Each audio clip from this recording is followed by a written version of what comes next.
welcome back to my channel. I am Upasana Taneja and this is lecture 6 of residue playlist. Residues हम पढ़ते हुए आ रहे हैं। First lecture में हमने अच्छे से डिस्कस किया रेसिड्यूज क्या होते हैं, हर चीज। उसके बाद पोल्स पे, एसेंशियल सिंगुलैरिटी पे, इन्फिनिटी पे, फिर हमने कॉशीज रेसिड्यू थ्योरम की और ये सब कुछ हमने with the help of examples discuss किया है। ठीक है, तो आज के लेक्चर में हमने लास्ट लेक्चर में कॉशीज रेसिड्यू थ्योरम का प्रूफ डिस्कस किया था, तो आज हम उसके एग्जाम्पल डिस्कस करेंगे। ये क्या था कि जो कॉशीज रेसिड्यू थ्योरम होती है क्या करती है, ये इंटीग्रेशन को सिंपल बना देती है, इंटीग्रेशन को सॉल्व कर देती है। जो भी जैसे आपका क्वेश्चन आया C f z d z, अगर आपको किसी फंक्शन का किसी कंटूर के अलोंग, किसी डोमेन के अलोंग क्या करना है, इंटीग्रेशन करना है, तो उसका आंसर क्या होता है, 2πi summation R sigma R. ये समेशन आर क्या होता है, ये होता है सम ऑफ रेसिड्यूज। अब आप ये क्वेश्चन को देखो, हमारे पास एग्जांपल है कि evaluate by the method of calculus of residues. तो ये जो मेथड है ना, ये इतना सिंपल मेथड है। यही सेम क्वेश्चन हमने कॉम्प्लेक्स इंटीग्रेशन में भी पढ़ा था। वहां पे क्या होता है, वहां पे आप डोमेन देखते हो, फिर ये देखते हो कि कौन सा पॉइंट डोमेन के अंदर है, कौन सा बाहर है, किसके पॉइंट के अलोंग कैसे हम डिस्कस करेंगे, फिर हम आगे सॉल्व करते हैं अपने मेथड कॉशी इंटीग्रल फॉर्मूला लगाते हैं उसमें, है ना। बट रेसिड्यूज से कितना सिंपल है, क्योंकि रेसिड्यूज निकालना बहुत सिंपल है एक्चुअल में। देखो अब यहाँ पे आपको पता है हमें क्या निकालना है, बस ये देखो, फोकस करो, हमें सम ऑफ रेसिड्यूज निकालना है। ठीक है, now we know that z equal to 1 and -1 are simple poles. जब आपको प्रैक्टिस हो जाएगी तो यही क्वेश्चन 1 सेकंड में निकलेंगे आपके। ठीक है, तो ये सिंपल पोल्स है, हमें पता है। ठीक है, तो अगर आप रेसिड्यू निकालो, रेसिड्यू मैं लिख देती हूँ यहाँ पे, residue at z equal to 1 क्या होता है बताओ, ये होता है limit z tending to 1 z minus 1 f z, यही होता है। That means limit z tending to 1 और एफ जेड क्या है, एफ जेड है ये 1 upon z minus 1 z plus 1, cancel हो गया।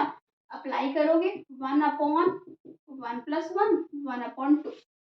ठीक है, इसके बाद आप निकालोगे residue at z equal to -1, क्या होगा बताओ, limit z tending to -1 z plus 1 f z. बहुत सिंपल है।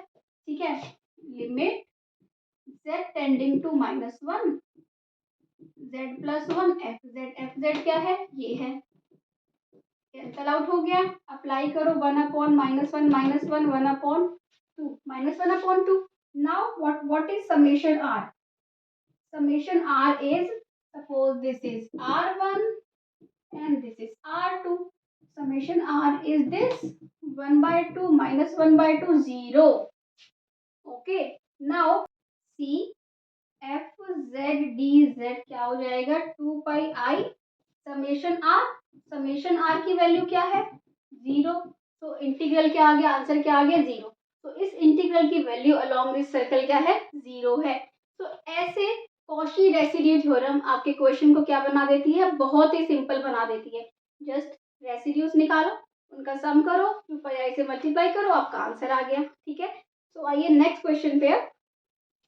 सो देखो अब हमारा क्वेश्चन क्या है, हमारा डोमेन तो ये है, ये हमें पता है ना, 3 -3 3 3 ओके, 3 -3 ओके, ये डोमेन है हमारा। ओके, अब देखो ये क्या कह रहा है, इंटीग्रल सॉल्व करना है हमें। इंटीग्रल कॉम्प्लेक्स इंटीग्रेशन से भी सीखा हुआ है और अब हमने यहाँ पे क्या सीखा है, 2πi summation residue. Okay, sum of all the residues. ठीक है, अब बताओ इसको क्या मैं ऐसे लिख सकती हूँ, dz upon z square plus 1 को क्या लिख सकते हैं, z plus iota z minus iota z minus 4। Okay, z equal to minus iota iota and 4 are simple poles. Okay, तो अब लास्ट लेक्चर में जो हमने डेफिनेशन पढ़ी थी या फिर हमने थ्योरम की थी कॉशीज रेसिड्यू थ्योरम, वो क्या कहती है कि जो आपका डोमेन है उसके अंदर जितनी भी आपकी सिंगुलर पोल्स हैं, है ना, उन सबके पोल्स के ऊपर आपने क्या करना है, रेसिड्यू निकालना है। ठीक है, तो इस वाले पोल को हम छोड़ देंगे क्योंकि ये इसके अंदर नहीं है। ओके, नाउ किस पे निकालेंगे, इस पे निकालेंगे, इस पे निकालेंगे। Residue at z equal to minus iota, क्या बन जाएगा, limit z tending to minus iota z plus iota f z क्या है, ये है z plus iota z minus iota z minus 4। Okay, this अब बताओ क्या आया, माइनस आयोटा डाल दो यहाँ पे, माइनस आयोटा आ गया -2 आयोटा, और ये क्या आ गया, माइनस आयोटा -4। तो माइनस अगर कॉमन ले लें तो बच जाएगा आयोटा प्लस 4। ओके, अब निकालते हैं residue at z equal to iota, क्या हो जाएगा, limit z tending to iota z minus iota upon 1 upon क्या आएगा, z plus iota z minus iota z minus 4। Okay, cancel this out and this is 1 upon iota plus iota is 2 iota and iota minus 4. Okay, so now we need to find, suppose this is r1, suppose this is r2, find summation r, that means this one plus this one, 2 iota plus 4 plus 1 upon 2 iota minus 4, 1 upon 2 iota ले लेते हैं common. ठीक है, अब ये आ गया LCM, iota plus 4 iota minus 4, क्या बचा ऊपर, ऊपर यहाँ आया आयोटा -4 प्लस आयोटा प्लस 4।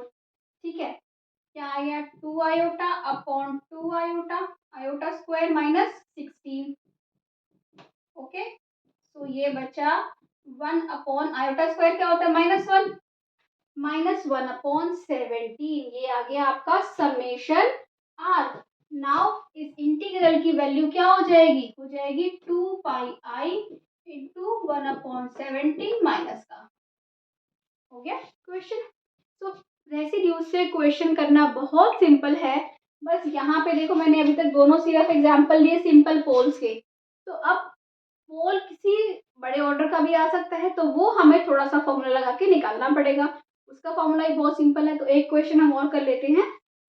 तो अब देखो कि ये क्वेश्चन क्या है। अभी तक हमने देखा कि कैसे हम पोल्स निकाल रहे थे, है ना, रेसिड्यू कैलकुलेट कर रहे थे, इस पे रेसिड्यू क्या होगा, इस पे क्या होगा। अब देखो, अगर आपका इस टाइप का वैसे इंटीग्रेशन का क्वेश्चन आता है तो वो रेसिड्यू से कितना सिंपल हो जाता है।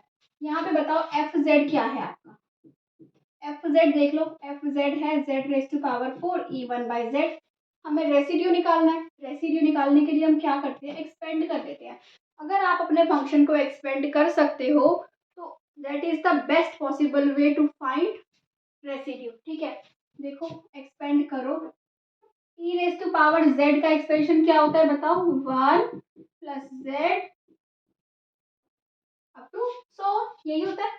ठीक है, तो यहाँ डाल देते हैं 1 plus 1 by z plus 1 by z square plus 1 by z cube plus 1 by z 4।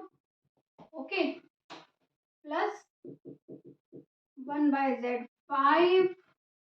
क्यों कर रही हूँ मैं इतना सारा, क्योंकि हमें अंदर इसको मल्टीप्लाई करना है। अब इसको मल्टीप्लाई करोगे तो क्या हो जाएगा, 1 plus z cube plus z square plus z plus 1 by 4 factorial plus 1 by z into 1 by 5 factorial up to 100।